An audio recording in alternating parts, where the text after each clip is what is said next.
Hey, Miles here, milesbeckler.com. In this video, you're going to learn the #1 key to successful marketing online.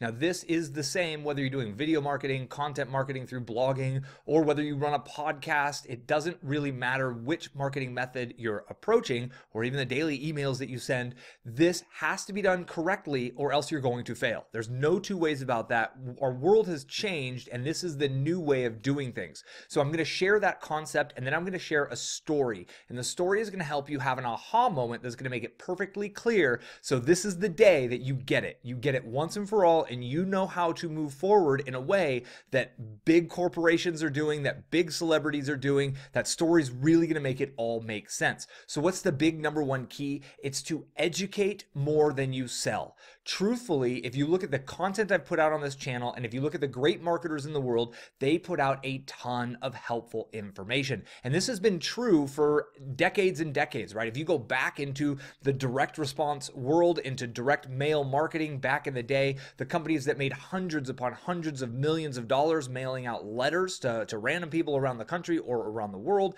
they all used an education-based marketing approach in order to ultimately sell what they want to sell, right? So it's your willingness to give value and to offer helpful educational content is what grows your audience. It helps them like you, trust you, and get to know you. And once all of that happens, at that point, they're willing to buy to you. And do you need to sell to them in that moment? You don't. All you need is a mechanism to facilitate the transaction, right? Having a little bit of sales copy may help, may not, but ultimately, if you've built the relationship through education and you've given value first in advance, lots of value first, you will find that people are much more willing to buy from you regardless of how great your sales copy is. So let's get to that story that I promised. And the story is actually, it's a contrast of two different networks that have been on air here in the United States for quite some time.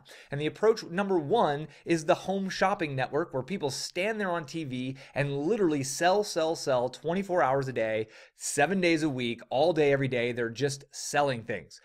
Option #2 is the Food Network. And the Food Network has celebrity chefs, and they're showing you how to make recipes. They're showing you how to create things in the kitchen. They're showing you how to have fun cooking in the kitchen. They're showing off the great things that they're making. They're educating you. They're entertaining you. And ultimately, they're selling a lot without ever selling anything. Now, you want to operate more like the Food Network than you do the Home Shopping Network. And why is the Food Network so successful? Well, let's look at their highest paid celebrity chef, Rachel Ray, who I was looking for real statistics, and I don't know if I found any true statistics. I found a couple of numbers that she's worth about $75 million and that she made approximately $18 million last year.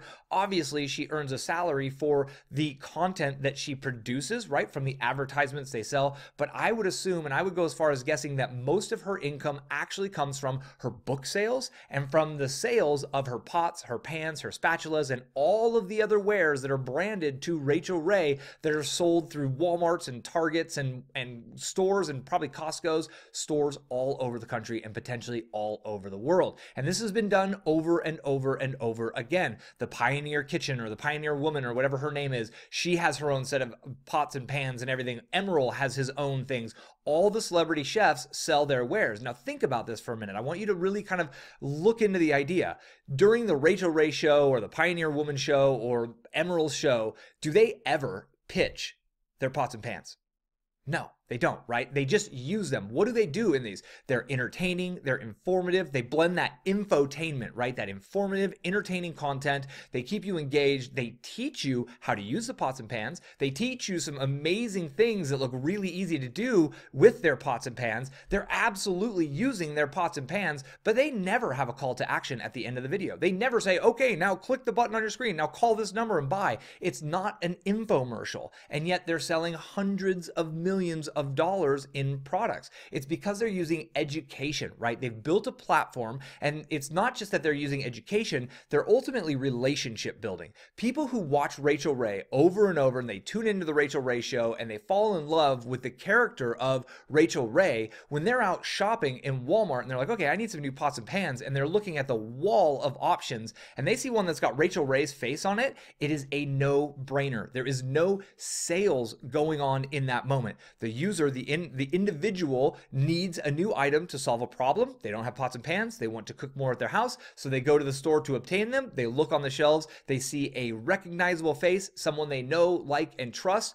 Boom. The selling was actually done through the informational, educational content, the entertaining content that's been published for years and years and years. And this is the same reason why these individuals are able to become best-selling authors very, very quickly. It's because they've given so much goodwill, so much value. And again, the value can be in the form of entertainment and information, and ultimately that little blend of the two. So I urge you to ask yourself, how are you going about building your business online? What approach are you taking with your marketing? Are you taking the home shopping network or the QVC model, or are you taking the approach of the food network or an educational, informational, entertaining network that's actually there to help people? Is that the approach that you're taking? Because what's happened is our world is and has changed. And now that everyone has supercomputers in their pockets in the form of iPhones and Google phones and Android phones, right? Everyone is more connected than ever before. And if you're just trying to sell, they're going to smell you out, and you're going to get some real negative content, because Web 2.0 allows your customers and the people that you're aggressively pitching day in and day out your stuff, they now can review you. They can now write blog posts about you. And if you burn them, that will come back to haunt you. 20 years ago, this sort of infrastructure wasn't in place. That's why all the hard selling used to work so well. The door-to-door selling used to work so well. The infomercials late at night worked so well and were so easy to produce and to sell to people, because we weren't a connected economy at that point. And now today we are. So you need to position yourself as the most helpful, informative, enjoyable, entertaining individual in your little sub niche. This is what my wife has done in that little kind of intersection between spirituality, angels, and meditation, right? With what she does. That is her niche. She is one of the most helpful, informative. She publishes probably more content than anyone else in the space. She is a prophetic content publisher. You need to take that approach as well. For me, in the internet marketing space, I've decided to just go full on teaching everything I can. I'm probably not all that entertaining, and that's okay. I'm very nuts and bolts, but this is a reflection of my personality. And honestly, there's people like Will Smith out there who are vlogging. If you want to be entertained, go watch professional entertainers. I'm here to help you get steps towards your goals with internet marketing by teaching you all the nuts and bolts stuff that everyone else is hiding behind paywalls. What happens? My content gets consumed, it gets shared, people click the subscribe button more often because I'm not always pitching you things. So I make it safe for you to grab this URL of this video and go share it with the Facebook group you're in, because it's not going to look like you're sharing a promotional affiliate-based video. Does that make sense to you? I really hope this real perspective between the Food Network approach and the Home Shopping Network approach really resonates with you. And I hope you take time to look in and analyze what you're doing, what approach you're taking. Because if you're doing content marketing and you're putting out a video and the first 2 minutes of the video talks about the idea, and then you quickly transition to try to pitch an affiliate product, an opt-in, or somewhere else they have to go, some other action they have to take in order to get what they truly clicked on that video for, you're going about it all wrong and you are going to fail. When you put out the content that truly helps people accomplish the goals, avoid their fears, solve their problems, and get closer to their goals, you become the trusted advisor.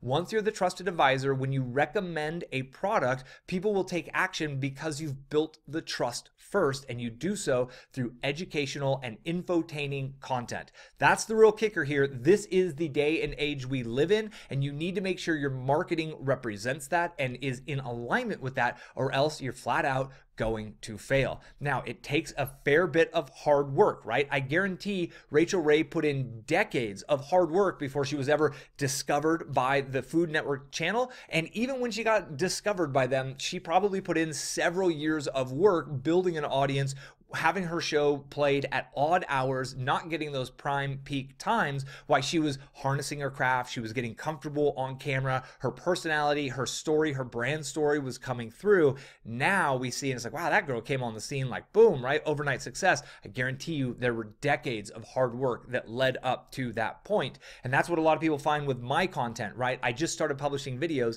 in August of 2016. I've got 50,000 plus subscribers now and growing relatively quickly. But I've been doing this internet marketing stuff since the late 1990s. I made my first money online in 2003. That's over 15 years of making money online. I've been full-time as an internet marketer since 2010.